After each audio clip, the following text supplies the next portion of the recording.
Yes. तो guys हमने last class में double helical structure of DNA पढ़ा था, अगर तुम लोगों को याद हो, राइट? तो हम क्या पढ़ रहे थे? Silent feature of double helical पढ़ रहे थे, right? So you Yes, remember that sir. I told you, तो बैकबोन जो डीएनए का जो बैकबोन होता है, ये जो डीएनए का अगर बैकबोन है, ये किसके घर पे है? ये डॉगी।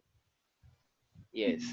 तो अगर ये मेरे पास क्या है कि ये बैकबोन है डीएनए का, और ये भी डीएनए का बैकबोन है, तो ये डीएनए का बैकबोन किसका बना होता है? नाइट्रोजनस नहीं, शुगर और हाँ, शुगर और वेरी फॉस्फेट। गुड। तो ये बना होता है शुगर और फॉस्फेट का, ठीक है, एसपी का। और इसके बीच में ये जो बेस पेयर्स होते हैं, ये अंदर अंदर, ये ऐसे ऐसे, तो ये जो बेस पेयर्स होते हैं, ये किसके बने होते हैं? ऐसे ही टोल्ड यू, राइट? तो ये हमारे पास होता है नाइट्रोजनस बेसिस। Remember that? भाई पता होगा ना, ये नाइट्रोजनस बेसिस होते हैं ना? Yes, sir. ठीक है। तो अब अगर मैं यहाँ पे एक सेकेंड, अरे हाँ भाई, तो अब ये मेरे पास नाइट्रोजन बेसिस है, ओके फाइन दैट। अच्छा, तो इसके बाद अगर मैं यहाँ पे बात करता हूँ, मान लो कि साइलेंट फीचर्स, अच्छा मैंने ही होमवर्क दिया था तुम लोगों को, याद है कि साइलेंट फीचर लिख के लेकर आना है? Yes, sir. तो साइलेंट फीचर्स में मैंने तुम्हें बताया था, एक तो यही हो गया कि जो बैकबोन होता है डीएनए का, वो शुगर एंड फॉस्फेट से मिलकर बनता है, और इनके बीच में जो होता है वो मेरे पास नाइट्रोजनस बेसिस होते हैं, right? Inside there is a nitrogenous bases, ठीक है, देयर आर नाइट्रोजन बेसिस। अच्छा, ये जो बेसिस होते हैं ये बेसिकली हाइड्रोजन बॉन्ड से अटैच रहते हैं, right? So I told Yes, you sir. Also कि adenine always connected with thymine, and cytosine always connected with guanine. तो ये हमें किस साइंटिस्ट ने बताया था, याद आया? So it is told by Erwin Chargaff. Remember that? Yes sir. Yes, बताया था sir. ना कि ये चारगफ, बताया, चारगफ ने हमें डिस्कस किया था, Yes. ठीक है। अच्छा, तो अब इसके बाद मुझे बात बताओ, अगर एक डीएनए यहाँ पे 3' to 5' है, तो फिर ये वाला क्या होगा फिर मेरे पास? अगर ये एक 3' to 5' है, तो फिर ये क्या होगा? तो ये 3' to 5', तो फिर ये क्या होगा? 3' to 5'। मैंने बताया था ना, बॉन्डिंग के अकॉर्डिंग है ये मेरे पास, जिस पे वो अटैच यस रहता है। सर। ओके, तो ये 3 to 5 है, तो ये 5 to 3 पोलैरिटी है, ठीक है। अच्छा, अगर मैं पूरे डीएनए की बात करता हूँ, तो एक पूरे डीएनए की लेंथ कितनी होती है? 33। आई टोल्ड यू ना कि मेरे पास नंबर ऑफ 2.2 मीटर की होती है, राइट? अच्छा। हाँ, human. तो डीएनए इतना पतला तो होता है, लेकिन लंबा बहुत होता है। तो पतला है और लंबा है, तो इसका मतलब, अब मैंने तो बताया था कि ये इतने छोटे से सेल के अंदर कैसे आता होगा फिर? तो ये इतने लंबे Hold छोटे okay. से, हाँ, तो फोल्ड होके, तो इसे हम क्या बोलते हैं? Packaging of DNA. You remember that? Yes, अच्छा, sir. मैंने ये भी बताया था कि एक जो मेरे पास पिच होती है डीएनए की, तो एक पिच के अंदर कितने बेस पेयर्स आते हैं? Ten. 10 बेस पेयर्स आते हैं। तो अगर एक बेस पेयर के 10 बेस पेयर हैं, तो मैंने लेंथ भी इसकी बताई थी, याद आया? Three तो point four एक nanometer. सेकेंड, एक पीएच की जो एक पिच की जो लेंथ होती है वो 3.4 नैनोमीटर होती है। तो फिर एक बेस पेयर और दूसरे बेस पेयर तक का डिस्टेंस कितना होगा? 0.34 क्योंकि 10 nanometer. है ना, 10 से डिवाइड कर देंगे, तो Yes. 0.34 नैनोमीटर। तो एक पिच पूरा जो है ये, Hmm. जिसके अंदर 10 होते हैं, तो ये पूरा क्या है? 3.4। तो अगर एक पिच का देखेंगे, तो वो हो जाएगा सिंपल 0.34 नैनोमीटर। बहुत सिंपल है। किसी को कोई डाउट है इसके अंदर भाई? No sir. तो ये सब क्या है हमारे पास? यस, ये सब क्या है हमारे पास? यस, तो ये हमारे पास है साइलेंट फीचर्स, इजंट इट? तो ये सब चीजें जो हम देख रहे हैं, ये मेरे पास क्या है? साइलेंट फीचर्स के बारे में हम डिस्कस कर रहे हैं। अच्छा, मुझे एक बात बताओ, अगर ये मेरे पास एक डीएनए है, ठीक है ना? तो अगर ये मेरे पास, तुम्हें पता है कि डीएनए क्या होता है? डबल हेलिकल होता है, राइट? तो एक डीएनए जो कि ऐसे डबल हेलिकल स्ट्रक्चर में है, तो अगर ये इस तरीके से मैंने एक डीएनए बनाया है, ठीक है, और इसके बीच बीच में क्या है? ये ऐसे बेस पेयर्स होते हैं, इजंट इट? तो अगर एक डीएनए के बीच में ये ऐसे बेस पेयर्स होते हैं मेरे पास, तो ये तो चलो अभी हमने ऐसे बना दिया, ठीक है। लेकिन अगर मैं इसको ही, अगर मॉलिक्यूलर, चैप्टर का नाम क्या है? Molecular basis.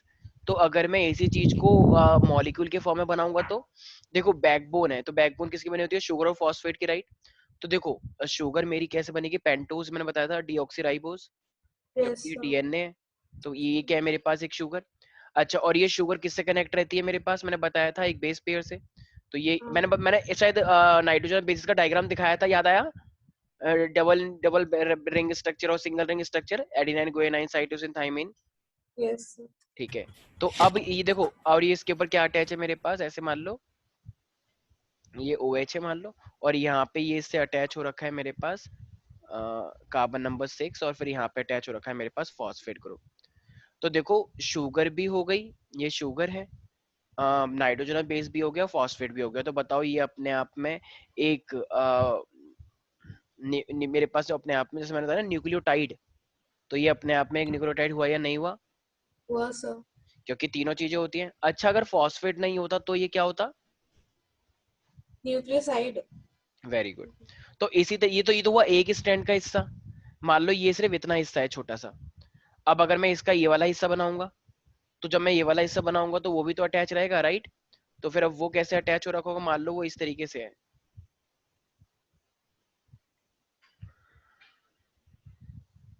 ये फॉस्फेट है, सॉरी मान लो ये इस तरीके से है, ठीक है।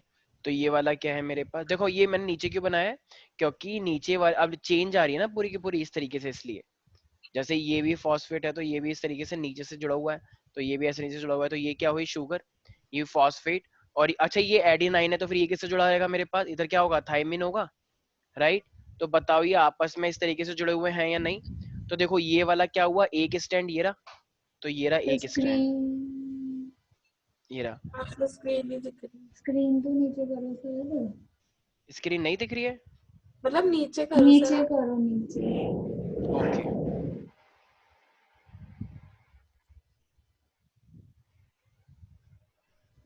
अब दिख रहा है क्या? No sir. नहीं सर।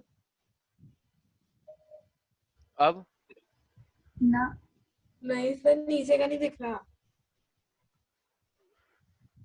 मुझे तो सिर्फ वो दिख रहा है, DNA 2.2 मीटर, हाँ, बस ये और वाला। वो उस तरफ 3 नैनोमीटर, 3.4 उसके ऊपर का नैनोमीटर। दिख रहा है, नीचे का नहीं दिख हाँ रहा। नीचे का नहीं दिख रहा। वो शुगर एक जो बॉक्स में, एस जो बॉक्स में बंद है उसके अब दिख ऊपर रहा है। है?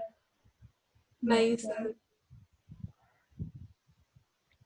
एक सेकेंड, तुम लोग फोन पे देख रहे हो क्या? मेरा लैपटॉप है। नो। लैपटॉप पे तो दिखना चाहिए था। सर आप इसको नीचे करो, एक सेकेंड, एक मतलब सेकेंड, जो इधर से स्लाइड करते हैं। एक सेकेंड मैम, अब दिख रहा है? हाँ हाँ हाँ हाँ। देख रहा है। अब दिख रहा है पूरा? हाँ यस पूरा। सर। ठीक है। तो ये मेरे पास क्या है? देखो ये मेरे पास क्या हुआ? एक न्यूक्लियोटाइड, और ये इधर क्या हुआ मेरे पास? दूसरा न्यूक्लियोटाइड। तो बताओ अब इनके बीच में अगर ये A है और ये T है, तो देखो ये A और T दिख गया यहाँ पे, ये A और T। तो A और T आपस में इस तरीके से जुड़े होंगे या नहीं होंगे? Yes sir. उसी तरीके से अब ये नीचे भी इस तरीके से जाएगा, देखो ये एक और फॉस्फेट इस तरीके से ऐसे जाए, मतलब एक शुगर जाएगी, और फिर सेम डिट्टो वैसा का वैसा ही स्ट्रक्चर बनाया जाएगा, राइट? जैसे यहाँ पे था। Yes sir. तो फिर यहाँ पे अभी साइकिल इस तरीके से कंटिन्यू चलती जाएगी, और यहाँ पे क्या अटैच रहेगा मेरे पास? एक वही नाइट्रोजन बेस, सेम डिट्टो ऐसे यहाँ पे स्ट्रक्चर होगा, राइट? तो इस तरीके से, तो ये भी मेरे पास एक न्यूक्लियोटाइड है, और ये भी मेरे पास एक न्यूक्लियोटाइड है, और ये इस तरीके से आपस में अटैच रहते हैं। तो ये वाला कैसे अटैच? मान लो अगर यहाँ पे C होता, तो फिर यहाँ पे क्या होता? यहाँ पे G होता। यस और नो एवरीबॉडी? Yes sir. तो ये क्या है मेरे पास? ये भी एक शुगर है, nitrate deoxyribose nucleus, I mean deoxyribose, और यहाँ पे भी फॉस्फेट अटैच हो रखा है, और ये फॉस्फेट इससे अटैच होता। ठीक है ना भाई? तो ये इस तरीके से, ये भी एक पूरा न्यूक्लियोटाइड, ये भी एक पूरा न्यूक्लियोटाइड, ये भी पूरा न्यूक्लियोटाइड, ये भी पूरा न्यूक्लियोटाइड, और इस तरीके से मेरे पास ये डीएनए आपस में अटैच रहते हैं। यहाँ तक कोई भी डाउट है भाई? अब ये इस तरीके से मॉलिक्यूलर स्ट्रक्चर हमने देख लिया है डीएनए का, यस और नो? Yes sir. अच्छा, अब मुझे अगर यहीं पर ही मान लो, अब मुझे ये देखना हो कि सपोज करो कि अब डीएनए 2.2 होता है, तो 2.2 mm का है मेरे पास, तो ये इतने छोटे से सेल में कैसे आएगा? तो इसी के लिए टॉपिक बनाया गया है जिसका नाम है पैकेजिंग ऑफ डीएनए। तो हमें क्या करना है? पैकेजिंग ऑफ, तो डीएनए का हमें पैकेजिंग करवाना है। तो इतना बड़ा जो डीएनए होता है ना, उसको हमें फोल्ड करके क्या करवाना है? उस छोटे से पोर्शन के अंदर पैकेज करवाना है। ठीक है। तो अब अगर मैं पैकेजिंग ऑफ डीएनए की बात करूंगा तो देखो क्या होगा। अब प्रोकैरियोटिक के अंदर, अच्छा मुझे एक बात बताओ, जैसे मैंने प्रोकैरियोटिक के अंदर बताया था, तो क्या प्रोकैरियोटिक के अंदर ऐसा कोई न्यूक्लियस होता है क्या? होता है।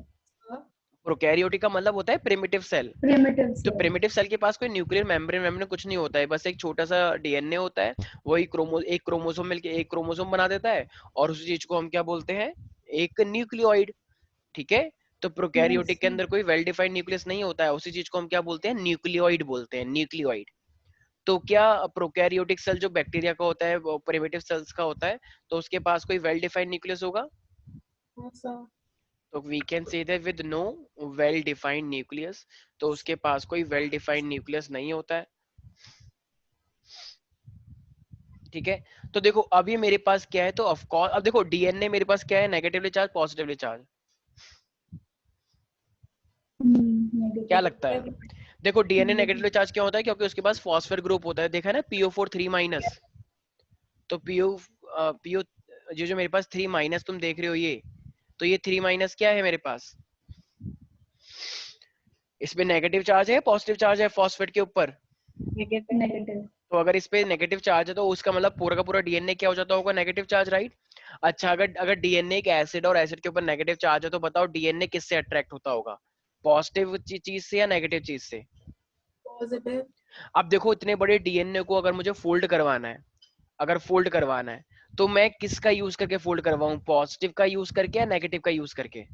Positive. पॉजिटिव। तो मेरे पास एक प्रोटीन होता है, ठीक है, तो प्रोटीन का यूज करके हम क्या करवाते हैं, उसे फोल्ड करवा लेते हैं, उस पूरे न्यूक्लियस को, आई मीन उस पूरे डीएनए को। ठीक है, तो इसका अब तुम्हें याद रखना है, तो वेल डिफाइंड न्यूक्लियस तो होता नहीं है, तो जो इसका जो डीएनए होता है ना, तो एक पॉजिटिव प्रोटीन का यूज करके, तो we can say DNA is organised organised in large loops, ऐसे गोल गोल स्ट्रक्चर बना दिए जाते हैं।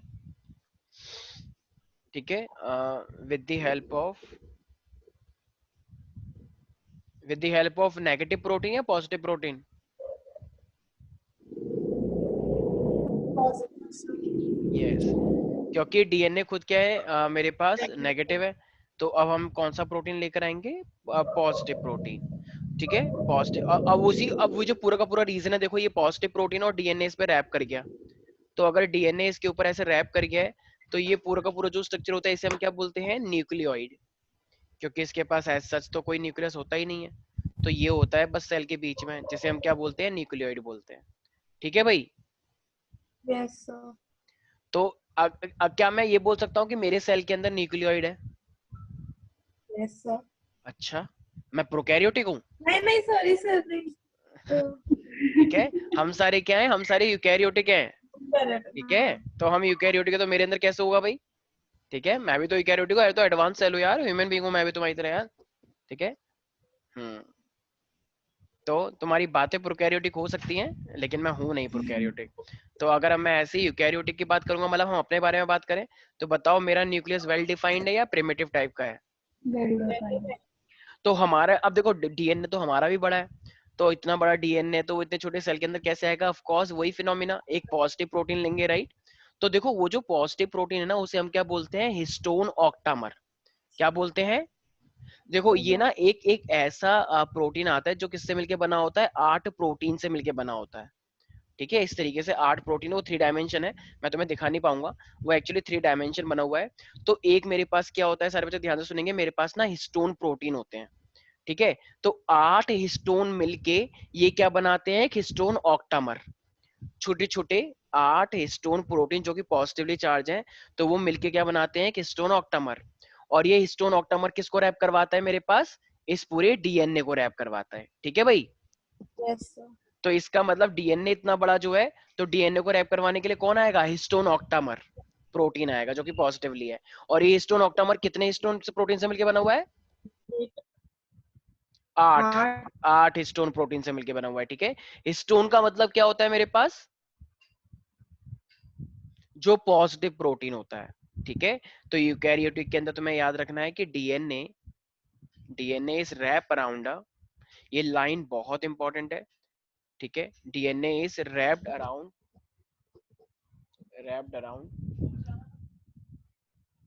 पॉजिटिवली चार्ज और वो जो तो हिस्टोन ऑक्टामर के अंदर क्या होते हैं, प्रोटीन्स होते हैं ना, हिस्टोन प्रोटीन, ठीक है। Histone protein. हाँ, और वो हिस्टोन प्रोटीन आगे जाके क्या बनाते हैं, हिस्टोन ऑक्टामर, राइट। तो अब ये फाइनली, अब जो ये पूरा का पूरा डीएनए और वो हिस्टोन ऑक्टामर जो होता है ना गोल गोल टाइप का, तो ये फाइनली एक स्ट्रक्चर बनाते हैं जिसे हम क्या बोलते हैं, न्यूक्लियोसोम, ठीक है। तो तुम्हें क्या रखना है, तो ये मेरे पास क्या बनाते हैं प्यारे प्यारे बच्चों, and this structure is called the nucleosome. तो जो न्यूक्लियोसोम होता है ना, देखो as of now you need to understand the, जैसे मान लो ये मेरे पास एक ऐसा स्ट्रक्चर है गोल गोल, हिस्टोन ऑक्टामर, ठीक है। और इसके आसपास क्या अटैच हो रखा है मेरे पास, ये डीएनए।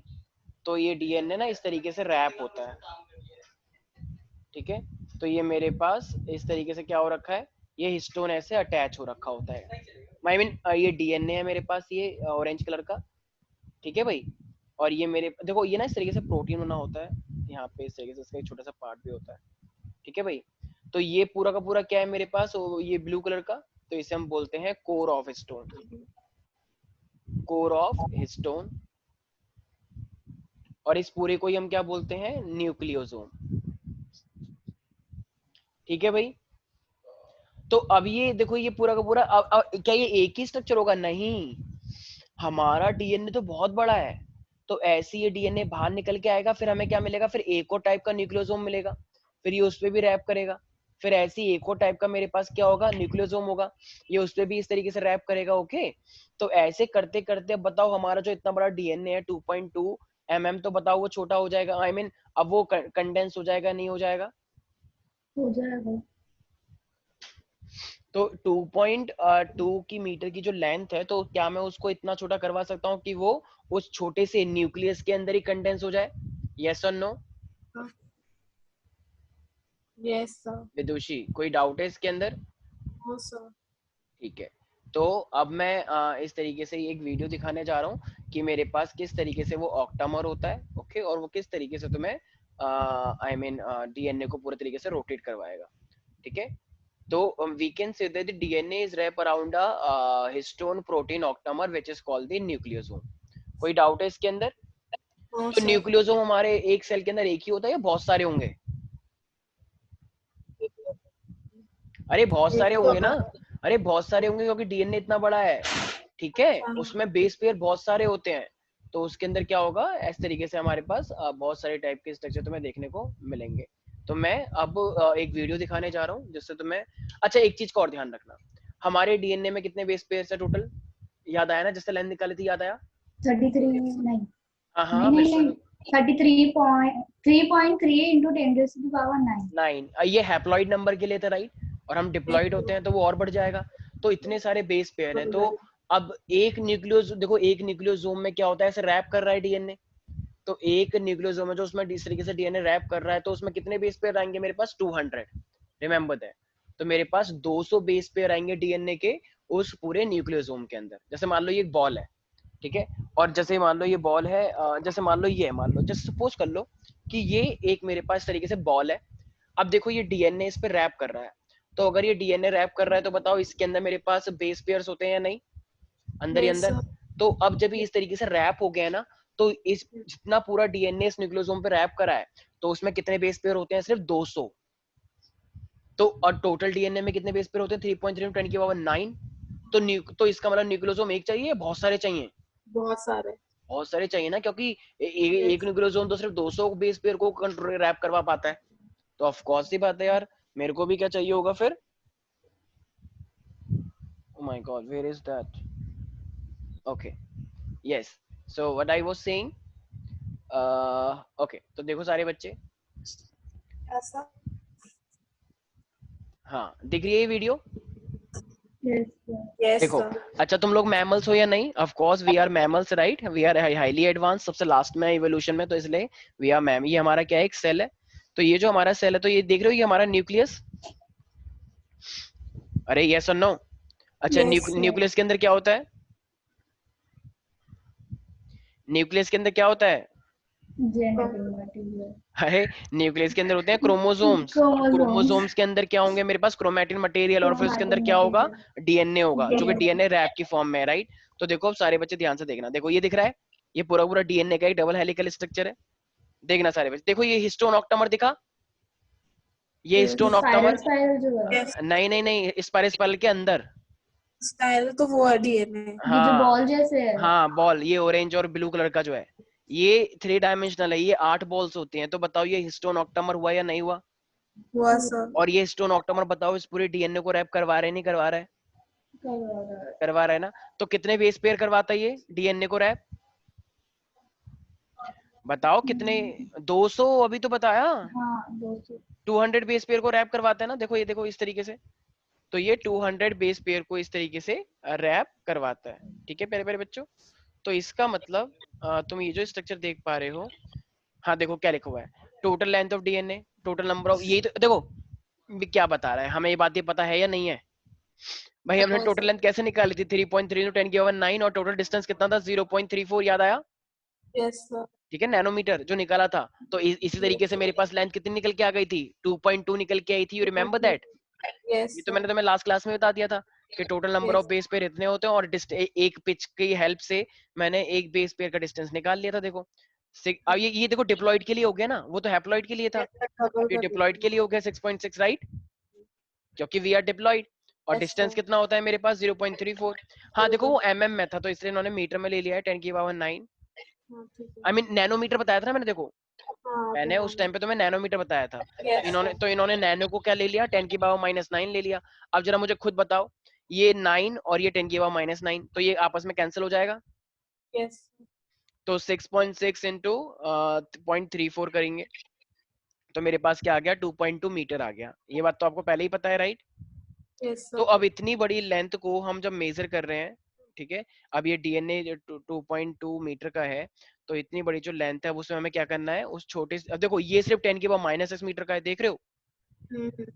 एक न्यूक्लियस का डिस्टेंस जो है वो 10 की पावर -6 है, इतना छोटा। और डीएनए की लेंथ कितनी है? 2.2 मीटर। तो क्या इतनी बड़ी लेंथ इतने छोटे से के अंदर आ पाएगी? नो तो सर। यही तो विडंबना है। तो अब इस विडंबना को हमें दूर करने के लिए क्या करना पड़ेगा? तो देखो प्रोकैरियोटिक में ये जो प्रोकैरियोटिक के अंदर बस सिंपल सा ये देख रहे हो, एक सेल के ये न्यूक्लियस के अंदर इस तरीके से, तो इसे हम क्या बोलते हैं पूरे को? प्रोकैरियोटिक वाले को न्यूक्लियोइड। आई टोल्ड यू ना, न्यूक्लियोइड। Yes sir. हाँ। लेकिन क्या यूकैरियोटिक वाले को भी हम न्यूक्लियोइड बोलते हैं? नहीं, we have well defined structure. तो प्रोकैरियोटिक की अगर बात की जाएगी तो प्यारे प्यारे बच्चों तुम्हारे सामने है सब कुछ, देखो ये डीएनए इस तरीके से, ये चाउमीन नहीं है अनन्या, ठीक है, ज्यादा एक्साइटेड नहीं होना। Yes sir. तो देखो मैंने नहीं बताया था, सर। तो ये जो डीएनए देखो, ये प्रोटीन देख रहे हो बीच में ऑरेंज जैसा, हाँ। तो ये प्रोटीन से देखो रैप करवा दे इन्होंने। ये रैप कोई टाइटली रैप नहीं है, हल्का हल्का रैप करवाया इन लोगों ने। ठीक है, तो देखो ये देख लो पूरा का पूरा स्ट्रक्चर से न्यूक्लियोड का नाम दिया गया था अभी, जस्ट एक सेकंड पहले, देखो दिख गया? देखा सर, दिख गया। अब ये अभी देखो, नहीं हाँ देखो, ये देखो दिखा न्यूक्लियोइड। दिखा। ठीक है, तो प्रोकैरियोटिक के अंदर न्यूक्लियोइड होता है। लेकिन अब जब मैं यूकैरियोटिक की बात करूंगा तो ये मेरे पास क्या है? देखो अब देखो ये पूरा का पूरा डबल हेलिकल स्ट्रक्चर है।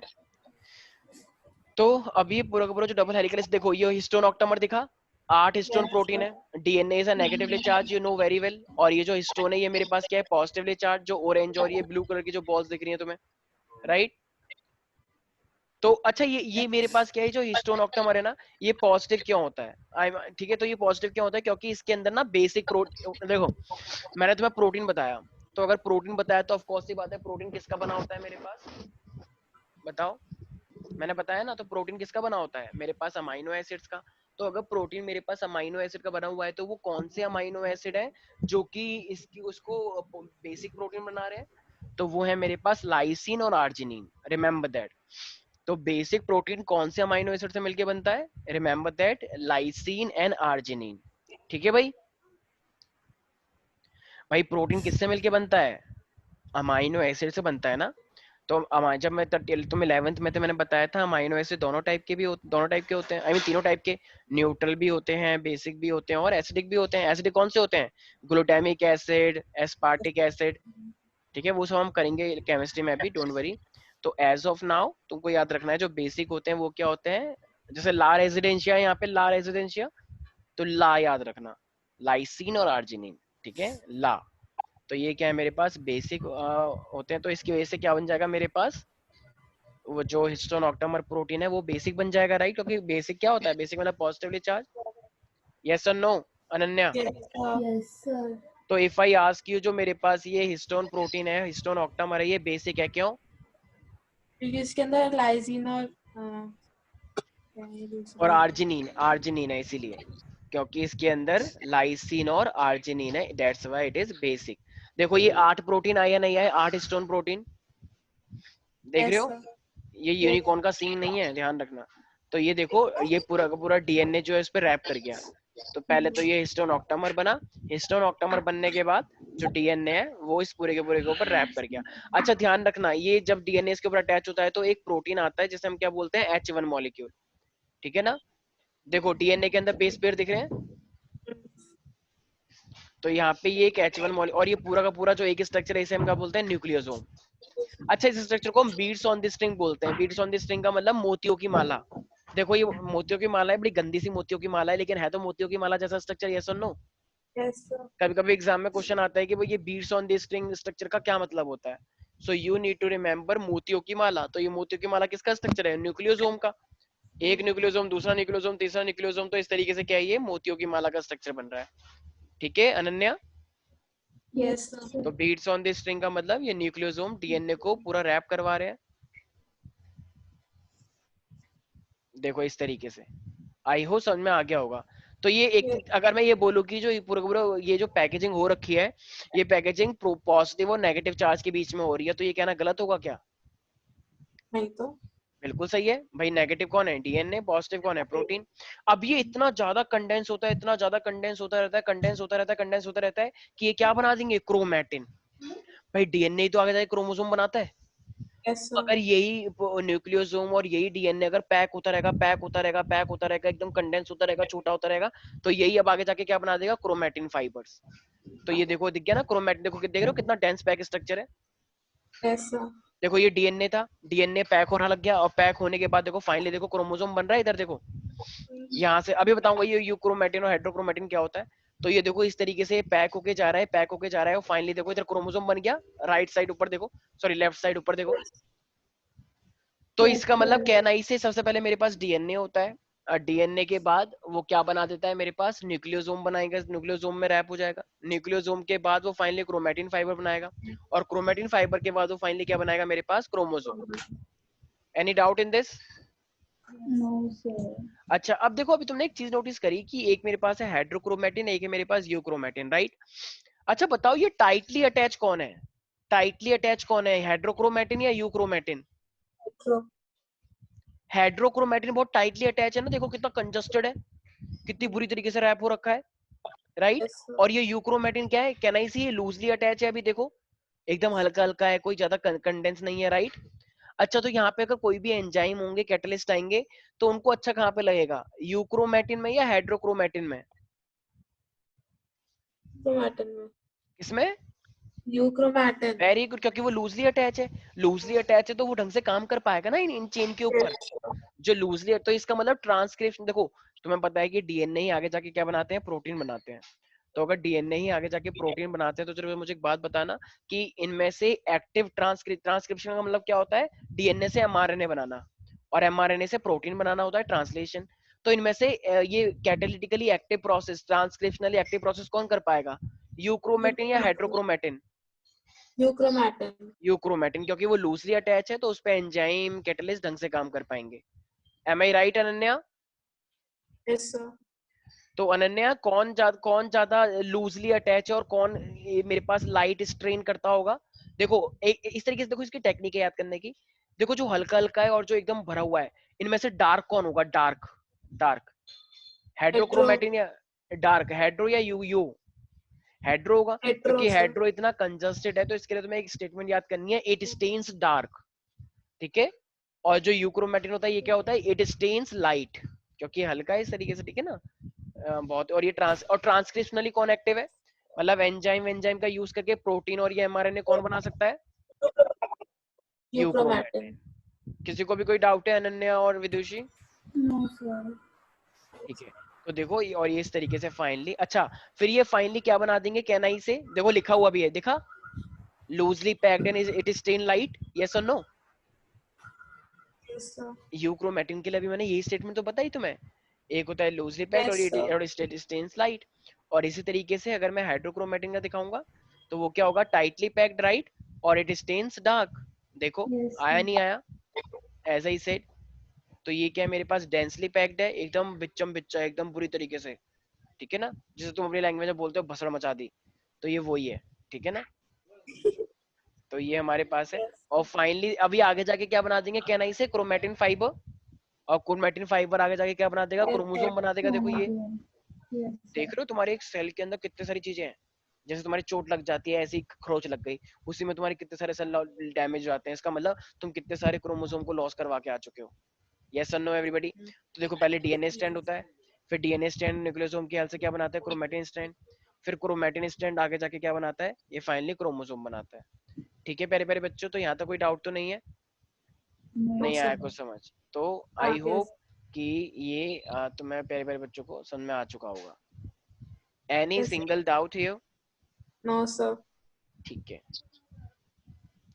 तो हाँ स्क्रीन दिख रही है सबको? yes, sir. अच्छा, तो मेरे पास अनन्या तुम बताओ कि चलो ठीक है, ये न्यूक्लियोसोम है, तो न्यूक्लियोसोम एक सेल के अंदर एक ही होता है या बहुत सारे होते होंगे? एक सेल के अंदर एक ही होता है। देखो वेरी गुड।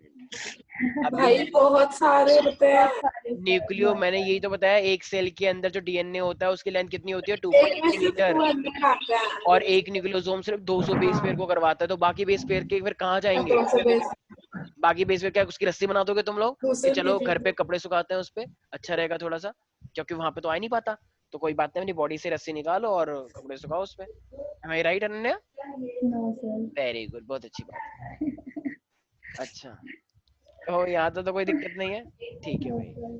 तो इसलिए अनन्या कहते हैं हमने तो रस्सी खरीदी नहीं है, क्यों? हम तो अपने अपनी डीएनए निकाल के उसी की रस्सी बना लेते हैं, एकदम दिखती भी नहीं है, इतनी पतली होती है ना, और पूरे घर में रस्सी लगी हुई है। Very invisible. गुड। हम तो झूमर भी बना लेते हैं उसी रस्सी से, हमारे पूरे घर में रस्सी लगी हुई है। क्यों? फ्री का माल है, खाओ पियो रस्सी बनाओ, ठीक है, क्योंकि वो तो बनना ही है बॉडी में खाने पीने से। Very good. 4 लोगों की ठीक बहुत सारी है। रस्सी बनेगी अच्छे से। ठीक है चलो। तो अब मुझे एक बात बताइए, जो अब ये न्यूक्लियोसोम एक है या दो है या बहुत सारे हैं अनन्या? बहुत सारे। बहुत सारे हैं। तो अब जब ये बार बार रिपीटिंग स्ट्रक्चर होता जा रहा है, होता जा रहा है, तो अभी फाइनली क्या बन जाएगा, क्रोमेटिन फाइबर बन जाएगा, यस और नो? यस तो सर। ये ध्यान रखना, इसे हम H1 प्रोटीन बोलते हैं, H1 मॉलिक्यूल बोलते हैं, जो बीच में लगा हुआ है ऐसे डीएनए के साइड में, ठीक है ना। एक ये वाला स्ट्रक्चर भी है, इसे हम H1 मॉलिक्यूल बोलते हैं। तो ऐसी बहुत सारे जब न्यूक्लियोसोम आ जाएंगे तो इसे हम बोलते हैं chromatin fibre. So we can say that the nucleosome, ये जो मेरे पास न्यूक्लियोसोम्स होते हैं, so the nucleosomes are the repeating units, are the repeating units that form chromatin fibers। जो क्या बनाता है मेरे पास प्यारे प्यारे बच्चों, जो क्रोमेटिन फाइबर। अच्छा, क्रोमेटिन फाइबर कंडेंस होके क्या बना देता होगा फिर? क्रोमोसोम। वेरी गुड, अभी तो बताया। अच्छा अब देखो, तुमने एक चीज तो नोटिस कर ली प्यारे प्यारे बच्चों, कि डीएनए को कंडेंस कौन करवाता है, हिस्टोन प्रोटीन। तो उसने क्रोमेटिन फाइबर बना दिया न्यूक्लियोसोम बनाने के बाद। अब क्रोमेटिन फाइबर क्रोमोसोम बना रहा है, तो हमें क्रोमेटिन फाइबर को भी तो कंडेंस करवाना है, यस और नो? हमें तो क्रोमेटिन फाइबर को भी तो फोल्ड करवाना पड़ेगा, तभी तो वो क्रोमोसोम बनेगा। तो क्रोमेटिन फाइबर के लिए भी मेरे पास एक प्रोटीन है जो उसको कंडेंस करवा पाएगा, लेकिन वो हिस्टोन प्रोटीन नहीं होता, उसे हम बोलते हैं नॉन हिस्टोन प्रोटीन, ठीक है। तो हिस्टोन प्रोटीन किसको पैक करवाएगा, डीएनए को, और नॉन हिस्टोन प्रोटीन किसको पैक करवाएगा, क्रोमेटिन फाइबर को, ठीक है ये दोनों ही प्रोटीन, बस वो हिस्टोन वाला है, ये नॉन हिस्टोन वाला है, लेकिन काम दोनों का सेम है, पैकेज करवाना। वो डीएनए को करवा रहा है, तो ये क्रोमेटिन फाइबर को करवा रहा है, ठीक है। अच्छा, तो बड़ा कौन होगा साइज में, हिस्टोन या नॉन हिस्टोन? सोचो सोचो सोचो। हिस्टोन। हिस्टोन बड़ा होगा, वेरी गुड। जरा मैम एक बात बताना, दो ही ऑप्शन है भाई, डीएनए छोटा होता है तो उसके लिए हिस्टोन इतना होगा, और ये डीएनए का रैप करवा करवा के अब ये बड़ा बन गया होगा क्रोमेटिन, तो क्रोमेटिन अब जब बड़ा हो गया तो उसके लिए छोटा हिस्टोन होगा। कैसी बात करती यार, बड़े के लिए बड़ा ही तो लेंगे, छोटे के लिए छोटा लेंगे। सर जब डीएनए रैप होता है उसके अंदर न्यूक्लियोसोम में बनेगा तो वो भी तो छोटा ही होगा ना, बड़ा थोड़ी ना होगा सर। नहीं नहीं नहीं नहीं नहीं नहीं नहीं, एक सेकंड एक सेकंड। डीएनए को रैप करवाने के लिए तुमने प्रोटीन ले लिया, राइट, छोटा सा, उसमें रैप हो गया फाइनली, ठीक है। अब उसका यूज करके तुम्हारे पास क्रोमैटिन फाइबर बन गया, तो बड़ा कौन है, डीएनए बड़ा है या क्रोमैटिन फाइबर बड़ा है, जरा बताओ। पूरा overall chromatin fibre. Chromatin fibre बड़ा है। अब अगर तुम्हें, हाँ, तो अब तुम्हें क्रोमैटिन फाइबर को फोल्ड करवाना है बॉल पे, तो उसके लिए क्या छोटी सी बॉल लोगे, बॉल इतनी सी और रस्सी इतनी बड़ी। वेरी गुड, शाबाश, तो बहुत ही अच्छी बात है, ठीक है। ये पता है कैसी बात हो गई कि हमें ना भैया रजाई सुखानी है, और किसके ऊपर, वो जो रील आती है ना, रील जिसे सुई धागे से डालते हैं रुई, तो रील के ऊपर रजाई सुखा दी। वेरी गुड, शाबाश, तो मिलेगा सीधे नीचे एकदम। देखो तो क्या हुआ, ये टूट कैसे गई रस्सी, क्या रस्सी, नहीं नहीं भैया वो तो रील थी, रील सुखाई थी, हमारे पास है नहीं ना रस्सी, हम क्या करें, रील है छोटी सी जो सस्ती आती है 2 रुपए की, ठीक है, समझ में आया। इनविजिबल वाली रील। तो रील, रील का धागा देखा है, बहुत छोटा देखा होता है, है, देखा है, ठीक देखा है, है। और रस्सी जो होती है वो मोटी होती है, ठीक है भाई, कोई डाउट तो नहीं है। तो कौन बड़ा होगा फिर, स्टोन या नॉन स्टोन, इल्ले। नॉन स्टोन बड़ा होगा, ठीक है। तो कैन आई से दैट, अब देखो अब मेरे पास वो तो पैकेज हो चुका है, कौन पैकेज हो चुका है अब तक, डीएनए, डीएनए। हाँ, तो अब मुझे पैकेजिंग किसकी करवानी होगी फिर, नाउ द पैकेजिंग ऑफ, हाँ, क्रोमैटिन फाइबर। बिल्कुल सही, तो पैकेजिंग ऑफ द क्रोमैटिन, तो ठीक है। तो अब ये इसके लिए हमें क्या चाहिए, so it requires, can I से, इट रिक्वायर्स अ प्रोटीन, या इसे बोल, ये अच्छा, ये स्पेशल टाइप का प्रोटीन है या नॉर्मल ऐसे कहीं का कहीं से भी उठा लो, तो we can say it require a additional set of protein, additional, क्योंकि उसको भी कंडेंस करवाना है, तो अब हमें एडिशनल सेट ऑफ प्रोटीन चाहिए, एडिशनल सेट ऑफ प्रोटीन्स, और ये जो मेरे पास एडिशनल सेट ऑफ प्रोटीन्स होंगे, इसे हम बोलते हैं प्यारे प्यारे बच्चों NHC, और ये NHC का मतलब क्या है प्यारे प्यारे बच्चों, नॉन हिस्टोन प्रोटीन, ठीक है भाई। ये मजा आया। तो ये नॉन हिस्टोन प्रोटीन आ गया, ठीक है, NHC, जो कि क्या होगा मेरे पास, बड़ा होगा, ठीक है। अच्छा, अभी मेरे पास फाइनली क्या बन गया, एक तरह से क्रोमोसोम बनने वाला होगा, राइट, लेकिन इसी के बाद तुमने इसको 2 रीजन्स में देखा है, ये जो क्रोमैटिन फाइबर देखा है, वो 2 रीजन अभी मैंने कौन कौन से बताए, यस, सोचो सोचो, वेरी गुड। तो एक मेरे पास क्या था, एक था मेरे पास ईओ क्रोमैटिन, ईओ, और एक था अरे मेरे किसके घर पास, में प्याज चल रही है? प्याज चल रही है, कुछ ऐसी आवाज आ रही है, मतलब अजीब अच्छा, सी।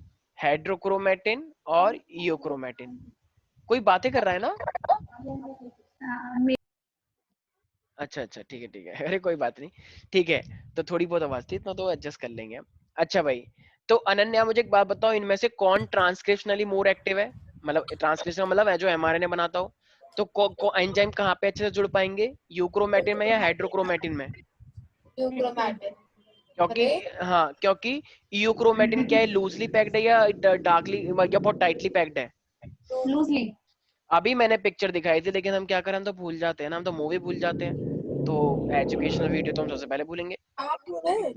अच्छा, सही बताया, अच्छा, मुझे लगा अनन्या गलत बताया, हाँ सर, मैंने बोला लूजली। अच्छा अच्छा, ठीक है ठीक है ठीक है ठीक है, तो ये हाँ, लूजली दोनों ने पैक्ड है, सही बताया। ठीक है, तो ये टाइटली पैक्ड है, और आज उसको बताना वो क्यों नहीं आई है, मतलब इतना इतनी ज्यादा वो हो रखा है, पूछो ही मत, बायो को एकदम इतनी ढील दे दी है कि पूछो ही मत। सर सृष्टि क्यों नहीं आती? यार सृष्टि का थोड़ा सा वैसा वाला प्रॉब्लम हो गया, अभी लॉकडाउन चल रहा है ना, तो बाद में आएगी, ओके। उसके डैड दिल्ली में, हैं? मतलब दिल्ली में जॉब है ना उनकी, तो इसीलिए, सर अब पता सर नहीं जो सर, भी रीजन हो, आई डोंट जो नो। श्रेया है हाँ वो कहाँ, मतलब यहीं रहती है ना? हाँ हाँ, उसकी स्कूलिंग दिल्ली से है, लेकिन वो रहती यहीं पर ही है, कौन से स्कूल में पढ़ती है वो? यार आंध्रा एजुकेशन सोसाइटी दिल्ली में है, ITU में। है, मैं इतने साल दिल्ली में रही, मुझे ही नहीं पता। अच्छा, तो देखो अब मेरे पास यूक्रोमैटिन की बात चल रही थी, तो मेरे पास क्या है, ये लूजली पैक्ड है, ये मेरे पास टाइटली पैक्ड है, तो ट्रांसक्रिप्शनली एक्टिव कौन होगा, मतलब कौन एंजाइम और कैटलिस्ट को अलाउ करवाएगा RNA बनाने के लिए, तो ट्रांसक्रिप्शनली, तुम्हारा फेवरेट कलर पिंक, तो ये क्या है जी। मेरे पास ट्रांसक्रिप्शनली ये एक्टिव है। वाला पिंक फेवरेट नहीं है सर, ये पहली बात तो पिंक नहीं होता ये। हाँ तो मर्ज ये वो पर्पल है ये वैसे। हाँ पर्पल सा है। ठीक है, ये क्या है मेरे पास, शट अप, तुम्हें ज्यादा पता है पिंक के बारे में, हमें तो पता नहीं भैया। ठीक है, तो ट्रांसक्रिप्शनली ये क्या है मेरे पास इनएक्टिव। ठीक है भाई, यस। अच्छा और क्या कर सकते हैं, मैंने एक और चीज बताई थी, याद आया, इट स्टेन्स डार्क और इट स्टेन्स, यस सोचो सोचो, लाइट। यस। तो यूक्रोमैटिन लाइट होता है और हाँ, हेट्रोक्रोमैटिन डार्क। तो इट स्टेन्स लाइट क्योंकि ये हल्का होता है, और ये क्या मेरे पास, इट स्टेन डार्क। नहीं आया कुछ समझ, बहुत टफ है। आ गया। बिल्कुल। ठीक है, तो फाइनली बताओ, अब तुम्हें पता लग गया ना कि किस, अब ये फाइनली जैसे क्रोमेटिन मेरे पास क्या कर रहा है, कंडेंस करता जा रहा है, तो फाइनली नॉन हिस्टोन प्रोटीन के बाद ये सब मेरा क्या बन जाएगा, कहना ही से फाइनली ये हमारे पास क्रोमोसोम बनाएंगे। यस और नो। अच्छा तो अब मैं तुमसे बोलूं कि मान लो क्रोमोसोम है, मान लो तुम अपने सेल के अंदर एंटर करे, सेल के अंदर न्यूक्लियस आया, न्यूक्लियस के अंदर क्रोमोसोम आया, फिर जब तुम क्रोमोसोम के अंदर एंटर कर जाओगे तुम्हें क्या देखने को मिलेगा, क्रोमोसोम के अंदर फिर तुम्हें क्या देखने को मिलेगा, क्रोमैटिन। हाँ मैं बता रही क्रोमैटिन हूँ। फाइबर्स। क्रोमैटिन फाइबर के बाद फिर तुम्हें क्या देखने को मिलेगा, यूक्रोमैटिन। नहीं न्यूक्लियोसोम्स। न्यूक्लियोसोम। न्यूक्लियोसोम्स के बहुत सारे structure beats on this string, right. अच्छा यस। फिर उसको उसको भी अगर तुम उसके अंदर चलेगा तो तुम्हें क्या देखने को मिलेगा, डीएनए। डीएनए। ठीक है, और एक न्यूक्लियोसोम के अंदर कितने बेस पेयर्स होते हैं, 200। 200 पूरे कनेक्ट होते हैं, राइट। अच्छा और अगर तुम डीएनए के अंदर भी चले गए तो डीएनए के अंदर तुम्हें क्या चीज देखने को मिलेगी, बेस पेयर। Nucleotide, nucleotide. ठीक है, न्यूक्लियोटाइड। हाँ वैसे एक फ्रेगमेंट डीएनए का जीन कहलाता है, लेकिन हाँ मैं तो डीएनए के अंदर दे रहा हूँ, तो भाई डीएनए क्या है, it is a polymer of nucleotide. Yes और नो एवरीबॉडी। यस नहीं आया समझ, तो बहुत टफ आ है, इतना गया कहाँ, सर। इतना दिमाग होता तो हम तो फिर मैथ नहीं लेते। तो नहीं हमारे नहीं पास फिर भी नहीं लेते। अच्छा ठीक है, तो ये आज हमारे पास क्या लेते है, हैं। फिजिक्स भारी पड़ रही है अभी वैसे।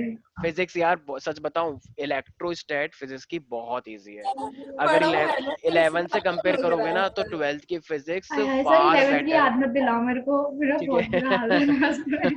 12th की फिजिक्स बहुत अच्छी है, 11th से अगर कंपेयर करोगे तो बहुत अच्छी है। सर पूरा नहीं। इलेक्ट्रोस्टैटिक की पूरा चार्ज के बारे में है, एक बार अरे सर इंटरेस्ट लाओगे। अलीशा का क्या हुआ, यार उसने भी एलिशा छोड़ का, दिया ना। यार एलिशा का शायद उसने कोई कोचिंग इंस्टीट्यूट ज्वाइन कर लिया है शायद, पता नहीं। अब मैं भी एक्चुअली कोरोना वोरोना भी आ गया था, तो उसके डैड तो ये कह रहे थे कि अब वो तो आ तो नहीं पाएगी इतनी दूर से, और और भी रीजन थे, पता नहीं क्या क्या रीजन थे। दूसरी देखो जनरेशन में अब पास मेरे हो। पास ये पैकेजिंग ऑफ डीएनए का यहाँ पे टॉपिक खत्म होता है। अब ना बात यहाँ पे आई कि देखो हम पेरेंट जैसे हैं, राइट, पेरेंट से कैरेक्टर हमारे अंदर आते हैं, तो पेरेंट की जो शक्लें होती हैं वो प्रोटीन ही तो है, तो जो प्रोटीन की जो शक्लें हैं पेरेंट्स की वो भी हमारे जैसी हैं, राइट, मतलब हम भी उनके जैसे हैं हल्के हल्के। तो लोगों ने बोला ये प्रोटीन क्या होता है, जेनेटिक मटेरियल होता है। क्यों, पेरेंट्स के प्रोटीन हमारे प्रोटीन मैच कर रहे हैं, तो मैच कर रहे हैं तो भाई फिर तो जेनेटिक मटेरियल क्या हुआ, प्रोटीन हुआ। लेकिन कुछ लोगों ने बगावत कर दी कि रही क्या बात हुई, ऐसा थोड़ी होता है। कुछ लोगों ने बोल दिया फैट होता है, कुछ लोगों ने बोल दिया लिपिड होता है, कुछ लोगों ने बोल दिया नहीं नहीं आरएनए होता है, कुछ लोग बोल रहे हैं डीएनए होता है, कुछ लोग कुछ बोल रहे हैं, कुछ लोग कुछ बोल रहे हैं, तो किसी को पता ही नहीं असली में होता कौन है।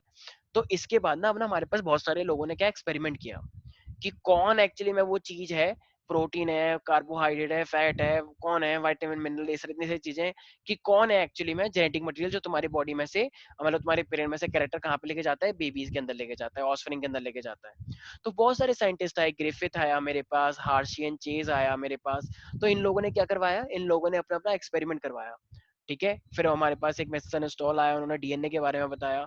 तो यहाँ पे बेसिकली जो हमें पढ़ना है ना, ये 3 एक्सपेरिमेंट में डिटेल में पढ़ने हैं, जो कि हमें ये बताएंगे कि किस तरीके से मतलब या क्या जेनेटिक मटेरियल, वैसे आज हम जानते हैं, आज हम सबको पता है DNA is genetic material, right, क्योंकि वो अपना ये एक्सपेरिमेंट परफॉर्म कर चुके हैं। यस और नो। तो हम पढ़ेंगे पहले ग्रिफिथ का एक्सपेरिमेंट, ठीक है, उसके बाद फिर आया मेरे पास हार्शियन चेज का एक्सपेरिमेंट। ठीक है, उसके बाद प्रूव हो जाता है कि यस प्रोटीन जेनेटिक मटेरियल नहीं है, डीएनए जेनेटिक मटेरियल है। फिर उसके बाद डीएनए के नेचर को एक्सप्लेन करने के लिए कौन आया मेरे पास, मेसल्सन एंड स्टॉल। तो इन्होंने डीएनए के नेचर के बारे में बताया हमें। ठीक है, तो बेसिकली अब हम ये 3 एक्सपेरिमेंट पढ़ेंगे। तो ठीक है, यहाँ तक किसी को भी कोई डाउट है, यस पीपल, नो सर। आज इतना भी करवाया।